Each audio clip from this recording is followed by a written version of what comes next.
I'm Mary, and I've been a doctor for almost as long as I've been Adam's wife.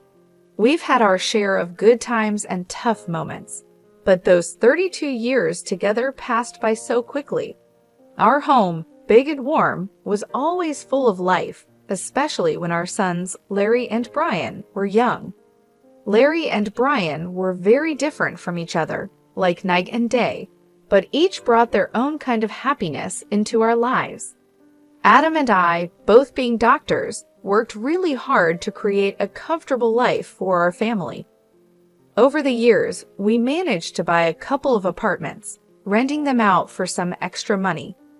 Life seemed to be going well until one day, Adam came home looking pale and more serious than I had seen him in years. "Mary, we need to talk," he said with a heavy tone as he put down his medical bag by the door. "I had some tests done last week. The results, they came back. It's cancer, Mary." The months that followed were a whirlwind of hospital visits, treatments, and endless hours spent in waiting rooms. Adam fought bravely, but the cancer was relentless. Watching the strongest man I knew weaken and fade away was heartbreaking. No amount of medical knowledge could prepare me for that kind of pain. One evening, as we sat quietly in the living room, Adam took my hand and said, "Mary, if things don't go the way we hope, you need to make sure everything is taken care of with the boys. The will is all set, and you'll be fine financially." Not long after that conversation, he was gone. The funeral was a solemn event, with family, friends, and colleagues coming from all over to pay their respects. But it was the quiet in the house after everyone left that hit me the hardest. The empty spaces where Adam used to be, his belongings still in their usual places, it was painful to see and remember. A few days after the funeral, I was in the kitchen, trying to figure out what to do with all the leftover food, when Larry stormed in, his face full of worry and anger. Brian followed behind him, looking like he wanted to be anywhere else but here. "Mom, we need to talk about Dad's will," Larry said, getting straight to the point, as he always did. I sighed and put down the cling film I was holding. "Yes, I know. Your father left everything to me. He wanted to make sure." I was trying to manage things when Larry slammed his hand on the counter and said, "But what about me and Brian? We're his sons. It's not fair that we get nothing." Brian stepped in, trying to calm things down. "Larry, let's not rush into this. Mom's still grieving, and we can sort this out without fighting." Larry shot him a look and said, "It's easy for you to say. You're not thinking about the future like I am." I leaned against the counter, feeling the weight of their stares. "Your father and I built this life together, and he trusted me to take care of things. But I understand what you're saying, Larry. It's not my intention to leave you out." "So what then?" Larry asked, crossing his arms and raising his voice. "Do we just wait until you decide it's the right time to give us our share?" "Larry, watch your tone," I snapped, my patience wearing thin. "I am still your mother." Brian stepped between us, holding up his hands like a referee. "Both of you, please. This isn't helping." "Mom, maybe there's a middle ground here." I nodded and rubbed my temples, thinking it over. "Okay, here's what we can do. The apartment's your father, and I invested in the ones downtown," I started, but Larry interrupted. "Yes, those." I gave him a look that told him to be quiet for a moment. "I was thinking you each take one. They're yours to live in or rent out, and from the savings, let's say $320,000 each to help you get started with whatever you need." Larry bit his lip, clearly doing the math in his head. "And the rest of the stuff? The house, the money?" he asked. "That stays with me for now," I replied. "When I'm gone, it will come to you, as your father wanted." Larry looked like he wanted to argue more, but Brian nudged him and said, "Let's think about this.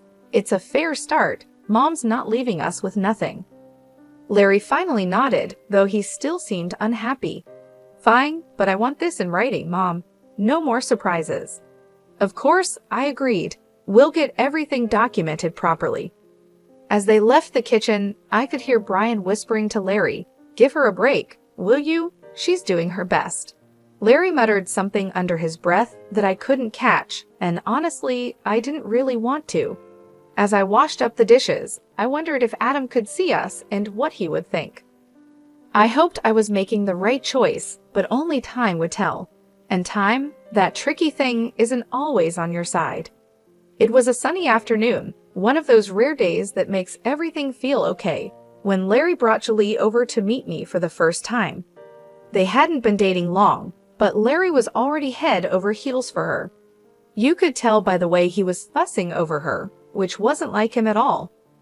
They walked in, and right away, Julie had this confident air about her, like she owned the place.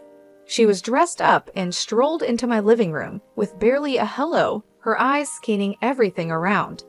"Nice place you've got here," she said, flipping her hair back as she sat down without waiting to be invited. Larry was sitting beside her, grinning like a fool. I forced a smile, trying to be a good host. "Thank you, Julie. Can I get you anything? Coffee, tea?" "Coffee sounds lovely," she replied, then turned to Larry. "Babe, make sure it's black, no sugar." Larry nodded and headed to the kitchen, leaving me alone with her in my own living room, feeling like I was the guest. The silence was awkward until she finally spoke. "So Larry tells me you're pretty well off," she said, looking around at the decor. "I'm used to a certain standard, you know. My parents made sure of that." "That's good to hear," I said, not really sure what else to say. Larry came back with the coffee and handed Julie her cup. She took a sip and made a face. It's all right. Anyway, we've been talking about our future together, planning ahead, you know." "That's wise," I said, glancing at Larry, hoping he'd give me some clue about where this conversation was going. Julie set her cup down and said, "Yeah, and speaking of planning, we've been thinking about the wedding. You know, I want something special. Larry has probably told you I saw this place that's perfect for a rehearsal dinner, but it's a bit pricey. It's about $50,000. I almost choked on my coffee. $50,000 just for the rehearsal dinner. Larry jumped in. "Mom, it's important to Lauren. We want to start things off right." I put my cup down, feeling a storm brewing inside. "Look, that's a lot of money for a dinner, Julie. We need to be reasonable." Julie's face hardened. "Reasonable? Larry says you have the means. I don't see why we should compromise on something that important." Larry was nodding along with her, but I could see the unease in his eyes. He knew he was asking too much. "I'm all for celebrating," I said, trying to keep my voice calm, "but $50,000 is more than I can justify."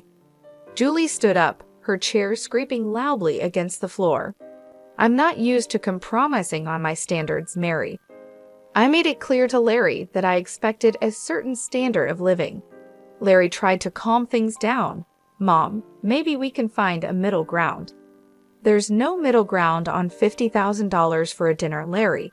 That's final," I snapped, my patience running out. Julie picked up her purse and glared at me. "Fine, if that's how it's going to be, then maybe we need to rethink some things." They left soon after, and I sat there, stunned by what had just happened. The nerve of that girl, coming into my home, drinking my coffee, and telling me how to spend my money, it felt like a slap in the face, a wake-up call I wasn't prepared for. A few days later, I was out at the grocery store when Larry and Julie decided to drop by again. By the time I got home, Brian was awkwardly trying to entertain them in the living room. The tension in the air was so thick that it made me want to turn around and leave, but it was my house, so I gathered my courage and walked in. Julie, all dressed up as usual, handed me a list as soon as I put down my grocery bags. "Mary, we've thought a lot about the wedding gifts, and here's what we've decided on. I hope this will be easier for you to handle." I quickly looked over the list she handed me. It was surprisingly reasonable kitchen appliances, some nice china, even a couple of pieces of furniture. "This seems quite reasonable," I said, feeling a moment of relief. "I think these are wonderful choices, really." Larry looked at Julie with hope in his eyes, but just as I was about to discuss where we could buy these items, Julie's expression changed suddenly. She gasped, "Oh no, this isn't right. Give that back. She snatched the list from my hands and dug through her purse, pulling out another sheet of paper. Here's the actual list. This new list was nothing like the first. It included an apartment, a luxury car, an exclusive vacation, and even diamond jewelry. My jaw dropped. Is this some kind of joke? Julie didn't flinch. No joke, Mary. These are the gifts we expect, only the best for our wedding. I stared at her, then at Larry, waiting for him to say something, anything, to show he didn't agree with this craziness. But he just stood there, looking between us, clearly conflicted but saying nothing. I couldn't hold back anymore. Larry, why are you letting her do this? You know this is unreasonable. Julie cut in, her voice rising. This doesn't concern you, Mary. You just need to pay up and keep quiet. When Brian stood up, his face was serious. That's enough, Julie. You're not going to talk to our mom like that. This is her house, and you're way out of line. You need to leave now. The room was filled with tension as Larry and Julie gathered their things. Julie was muttering under her breath, clearly angry. This is ridiculous. We'll remember this. They left, and the door slammed shut behind them. I sat down, feeling the weight of the whole situation pressing on me. Brian sat beside me and put an arm around my shoulders. We'll figure this out, Mom, but you can't let them push you into giving more than you can or should. It's not right. He was right, of course, but as I sat there with my son, I couldn't help but worry about Larry. How had things gotten so out of hand? How could he not see what this was doing to our family? The silence that followed was filled with unspoken worries and fears for the future. I knew then that this was far from over. It was only going to get harder from here. In the weeks that followed, I received constant phone calls from Larry. Each one was more demanding than the last, his tone desperate and sometimes almost frantic. Mom, you don't understand. I can't look poor next to Lauren's family, he'd argue, his voice cracking with stress. You have the money. Why can't you just help me out here? I sat at the kitchen table, thumb pressed against my ear, feeling a knot in my stomach. Larry, it's not about the money. It's about living within your means. Lauren's expectations are too high, and you can't keep up with them without going into serious debt. He'd scoff, his frustration boiling over. What do you know about it? I'm not going to live like a pauper. I need more from the inheritance now. The amount you've offered isn't enough. Larry, I've offered to cover half the wedding costs, up to $135,000, and give a $8,000 gift. That's more than generous. Everything has to be agreed upon with me, though, no surprises. There was a pause, then a sharp laugh from him. That's nothing. You're just being stingy. You have $1 million sitting there. Why are you holding out on me?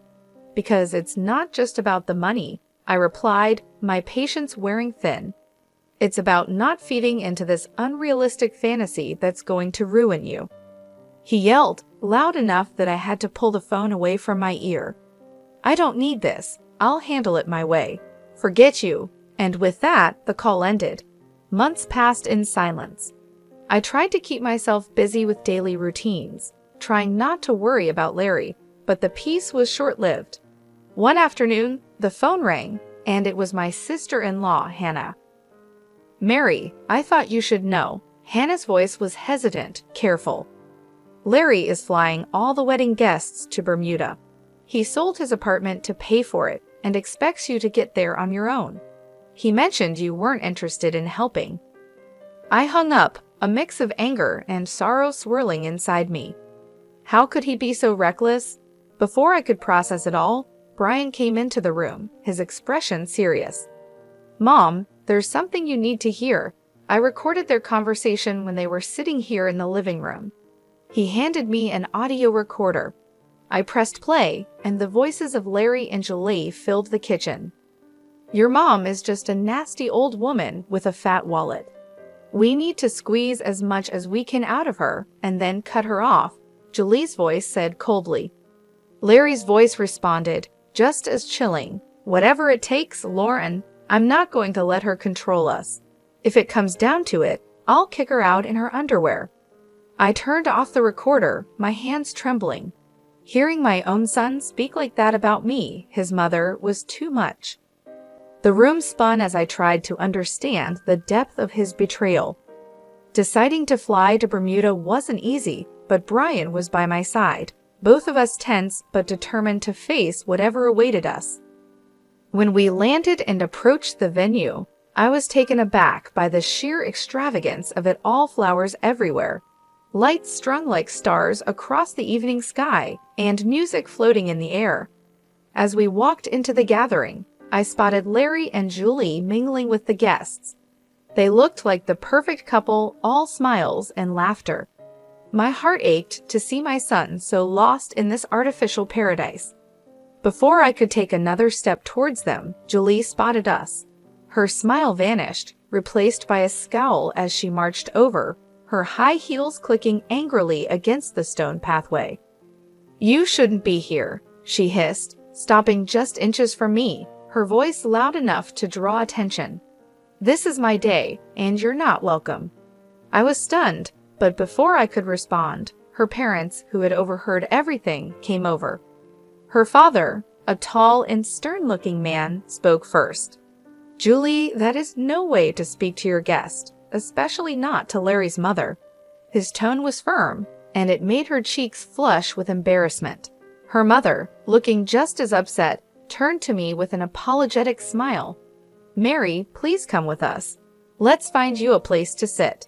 They guided us away to a table at the edge of the setup. It was clear that this spot was an afterthought, with no proper setting. The ceremony started soon after, with speeches that felt empty given the tension. Then, unexpectedly, I was handed the microphone. I stood up, my legs shaky but my resolve firm. "I came here today to wish my son and his new wife a happy future," I began, my voice steady despite how I felt inside.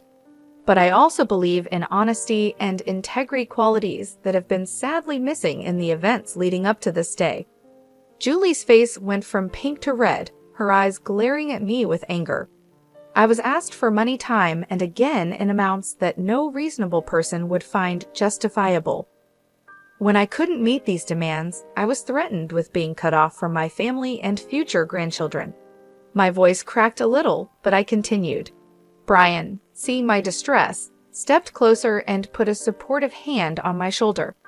I nodded at him, then played the audio recording he had made. Julie's voice filled the air, cold and calculating, discussing how they would get more money from me. Larry's voice agreed, saying he was willing to leave me with nothing for the sake of his bride. The crowd murmured, shocked and disapproving. I turned off the recorder, and the silence was heavy. I gave my son an apartment and $35,000, and yet it was never enough. Today, I'm making it clear that I will not be treated as an ATM or threatened. I am disowning Larry and Julie. I wish them well, but from this day forward, I am choosing to remove myself from their lives. The reaction was immediate. Julie screamed, her voice shrill and wild. "You've ruined my wedding. I curse you." After everything that had happened, coming back home was bittersweet. In the quiet, I made a decision that even surprised me. I quit my job. I had spent years healing others as a doctor, but now it was time to heal myself and rebuild the life that recent events had shaken. Brian, bless his heart, had just graduated from art college and was full of ideas and ambition. With the $37,000 I gave him, Brian opened his own tattoo parlor. It wasn't just any shop, it quickly became a place where art and skin came together in beautiful ways. Brian put his heart and soul into his work, and it paid off. He started entering tattoo contests, and soon his name was on everyone's lips in the local community. Before we knew it, he was opening more locations, creating a network of salons that became a hotspot for tattoo enthusiasts. I'd watch him sketch late into the night, his dedication a sharp contrast to the chaos his brother had chosen. "You're doing amazing, Ollie," I'd say, pride swelling in my chest. During these peaceful months, Larry reappeared one afternoon. He showed up at the door, his eyes tired, His shoulders slumped a far cry from the ambitious, sharp man he used to be. "Mom, I need to talk," he said, not waiting for an invitation to sit down. His voice was weary, so different from the demanding tone I had grown used to. I sighed and motioned for him to continue. "What is it, Larry?" "It's Lauren. She's driving me crazy, wanting more and more. Nothing's ever enough. I got a second job, but it's still not enough for her." His words were filled with desperation, but they couldn't erase the past so easily. "Larry, I warned you. I told you that living like that with someone like her was unsustainable." He rubbed his face, frustration clear. I know you did, but I thought," his voice trailed off, hopelessness replacing any explanation. "Thought what?" "That money would just appear because you wanted it to." My tone was harsh, years of pent-up frustration making it hard to soften my words.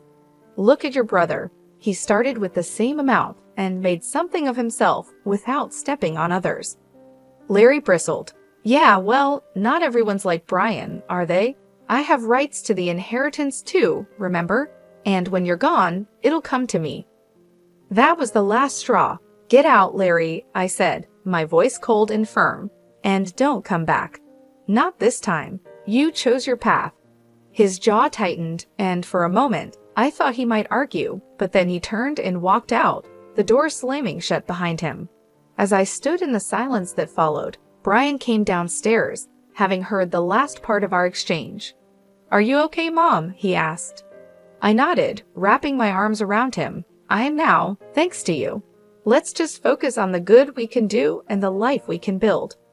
He hugged me back, his presence a comforting reminder that not everything was lost in that moment. I knew that despite the heartaches, the journey was still worth it. We had each other, and that was enough to keep moving forward. After the storm with Larry had passed, our home settled into a calm I hadn't felt in years. It was during this peaceful time that Brian brought someone special home. Her name was Joyce, and she was everything Jolie wasn't: kind, humble, and genuinely caring. As the weeks turned into months, their relationship grew stronger, and soon they announced their engagement. The wedding was nothing like Larry's extravagant affair. It was a simple, heartfelt ceremony in our backyard. Flowers from the garden, homemade decorations, and a small group of close friends and family made the day perfect. During the reception, I pulled Brian aside and said, "You've chosen a wonderful woman," my voice thick with emotion. He squeezed my hand and replied, "I learned from the best," giving me a knowing look. Life moved quickly after that. They sold the apartment I had given Brian, added some of their savings, and bought a small, cozy house just a few miles away. One sunny afternoon, while we were having tea in their new living room, Joyce shared some exciting news. "Mary, we're expecting twins," she announced, her eyes shining with joy. I nearly dropped my cup, overwhelmed with happiness. "Twins? Oh my goodness, that's wonderful." Brian beamed, his pride evident. "We wanted you to be the first to know. We're really happy, Mom." "Twins," I repeated, letting the words sink in. Grandchildren, it was a new chapter, one I was eager to begin. As for Larry, news from him was rare. The last I heard, he had divorced Julie. She had taken nearly everything in the split, leaving him to start over in another city. Despite the pain he had caused, it hurt to know he was out there somewhere, struggling because of his choices. One evening, as I sat looking through old photo albums, Brian came and sat beside me. He noticed a picture of Larry and me from years ago. "Do you ever hear from him?" he asked softly. I shook my head. "No, after everything, he's chosen his path, and I have to respect that, even if it breaks my heart." Brian put an arm around me. "He's still my brother, Mom. Maybe one day he'll come around." "Maybe," I agreed, though I wasn't really sure if he ever would. I believed it too, but for now, we have plenty to keep us busy, especially with those twins on the way. Brian chuckled, "Yeah, you're about to be the busiest grandma in town." We both laughed, and the sound filled the room with warmth. Despite the past, despite the mistakes and heart actors, this moment with Brian felt like everything was exactly as it should be. Life was moving forward, and so were we, with new hopes and dreams just around the corner.